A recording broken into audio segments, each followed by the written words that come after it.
Hello lovely people and welcome to Quick Guide. In today's video, I am going to show you how can you add friends in your Snapchat. So without any further ado, let's dive right into this exciting video. Step 1. Open your Snapchat application. Firstly, you need to open your Snapchat application, and after opening the application, just simply click to this Add Friend button into the top right corner. Step 2.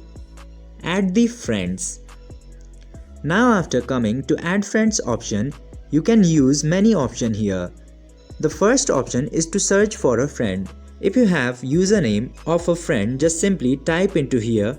It will show the profiles of the people. You just have to match with the person that you're searching for and click to the add friend option. The another option here is to add from your contacts. You just simply have to find the person that you're searching for and click to the add button. After following these very easy steps, you can add friends into your Snapchat. I hope this video was helpful for you. If yes, don't forget to like, share and subscribe to the channel to never miss another update. Thank you for watching.